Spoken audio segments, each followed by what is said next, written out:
if the first time you try budgeting and it sucks, that means it's working. Okay, friend. You know that you're going to be a millionaire. I know that you're going to be a millionaire, but from rich friend to rich friend, before you start investing, you should be organizing your money, or there should be some type of organization to your dollars. Here's why I say that. First, I love the video from Cardi B, and she's talking about basically how people are trying to like slam her for being aware of inflation and how expensive things are getting. She literally says in the video, like, that's how I know when y'all get rich, when y'all get on, you're going to lose your money very fast because you don't have any type of structure or organization or budget to stick to. Reminds me actually of when I got my first bonus at work. I'm like 22, I get my first bonus, and I'm super excited. It's $5,000 and they pay the taxes on it, so I get the full 5,000. Do you know I don't remember anything from that whole that whole entire thing? I know nothing of it. All I know is that I bought some AirPods, and I'm talking AirPods version 1, not even no AirPod Pros, version 1, and a Kate Spade bag, and everything else for that $5,000, I do not know. And that's because I had no organization, I had no structure. And then like the 3 months after that, I spent like $3,000. Mind you, I was just a broke college student, barely being able to pay my $600 rent. And now I'm blowing $3,000 in 2 months. Craziness. That's why I really want to talk about how to organize your money. First key point, finding a budgeting strategy that works for your lifestyle. And it may be difficult. It took me about 6 months for me to find a structure that actually worked for me. The first thing I'll say is if the first time you try budgeting and it sucks, that means it's working. Because the first budget that you come up with, it's like trying to pre-plan, and you don't actually know how you are going to adjust to it and how it feels, and it's going to suck. Whatever, like, get past it. There are a bunch of different types of budgeting strategies. You got the zero-based budget, cash envelopes. The girls are calling it cash stuffing now. I think it's so cute. And just that regular, pretty strict, straight and narrow budget. There's so many different ways to really organize your money. Some people write down what they spend every day. I am not one of those girls. I could not subscribe to that. It wasn't that I couldn't remember what I was spending my money on. It was just I forgot to do the actual act of writing down how much I spent. It really is about finding the strategy that works for you. There is no right or wrong. There is no like, this is the best way to budget and this one is not the best way. I'm saying for me and mine and how I like to structure things, accounting for every dollar every time did not make sense. Or like trying to pre-plan my budget in the beginning of the month really didn't make sense to me either, which is why I adopted a flexible budgeting strategy using several different accounts to make sure that I don't overspend. Because if it's there and I can see it and I can spend it, I'm gonna spend it. It really took me being honest with myself about that. Some people want to act like they're so above reproach or like they're so good at whatever they do that they're never going to overspend money. I am a financial educator. I've been a financial educator for the last almost 4 years, and the story has always been the same. I am a chronic overspender, and I spend when I'm sad. So I had to put things in place and systems in place to make sure that I kept that organization. My mama has always told me, shout out to Mama Bougie. Y'all know I love talking about her. I love talking about her, but she knows her stuff, and she taught me a lot of things that I know now.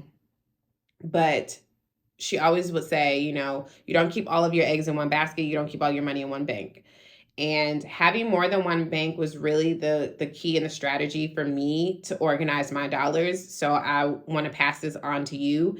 And if it works for you, I'm so excited. I'm so glad. If this strategy doesn't work just as well, there are so many other ways that you can flip it and do what works for you. Bare minimum, and we'll talk about it'll have to be another episode because this one is already kind of jam-packed, but on another episode, we'll talk about like the criteria that you need to know to choose a bank. But um, I have at bare minimum 3 accounts plus a brokerage because again, if we're talking about before you start investing, you do need a brokerage account just in general. So 4 accounts. And I have each of these accounts at different banks and I gave them all specific jobs. Having that type of organization and separation was the best thing that I could have ever done for myself. I don't keep my bill pay money and my spending money in the same bank. They are in totally different banks. So I don't have that overwhelming feeling that I don't have enough money to pay my bills. Bare minimum, maybe I overspent on my credit card and like I gotta dip a little bit in and to cover off some off the top, but my bills are always gonna be paid. That's number one, hands down. I'm not playing about that. Bills will always be paid. I have one bank account for my bills, one bank account for my spending, and then the other bank account is for my saving. All separate banks, different banks that do different things. It is the marketplace. These banks are businesses. They do not care that you have more than one bank account at a different establishment. Like, what they gonna do? Come beat you up? No.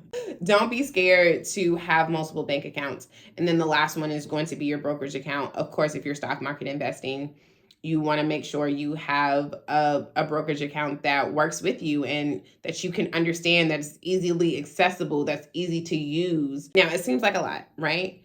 And I'm about to present another topic to you and you're going to be like, okay, girl, how does this even mesh in together? But I'm going to explain it to you. The last key point I want to talk about is becoming a financial minimalist or money minimalist. I am not a minimalist in any other aspect of my life. I like things big and extravagant. I am bougie. I want to just show the world everything, right? I want the world, how much does the earth cost? I'm going to buy the earth.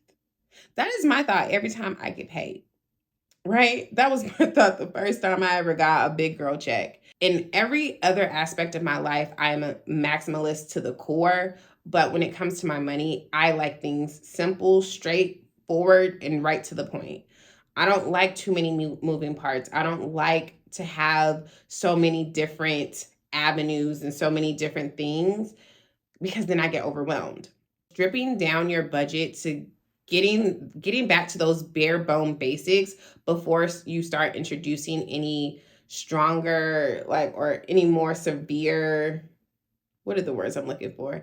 Before you try to add in some extra shit, before you try to add on all the fancy stuff that people are talking about on TikTok with being your own bank and all of those kind of things, do you have the basics down? Do you have basic organization or basic organizational structure within your dollars before you can add on any extra stuff?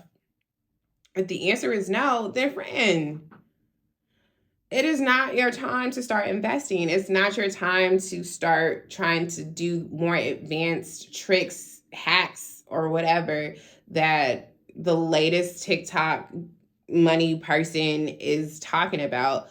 You need to have a bare basics and understanding of where dollars are going when they come into your bank account. Where are those dollars going? How are those dollars being recycled into anything else? How are those dollars being used to pay for the life that you're accustomed to? If you can't answer those questions, then it's not time.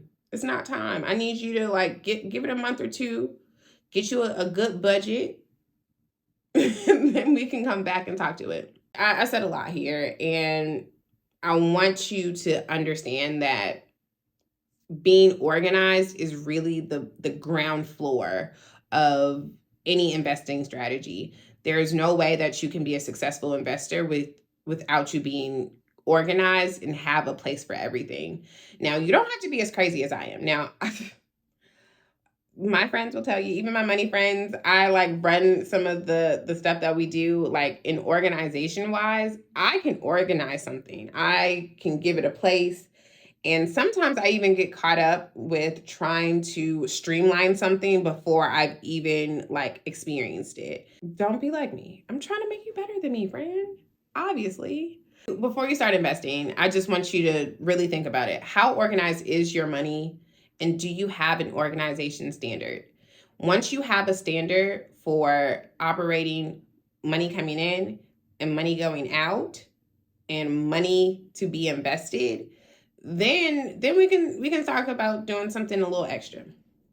If you do need some help with your budgeting strategy, or you want to learn something new, maybe try something a little different, don't be afraid to sign up for my email list, because I absolutely have a free budgeting template, because I feel like budgeting should be free. Like, some people do charge for their budgeting templates. I don't, because whatever. Learn at your own pace, flip it, take it, move it around, do things that feel good for you. And I will talk to you in the next one. Bye.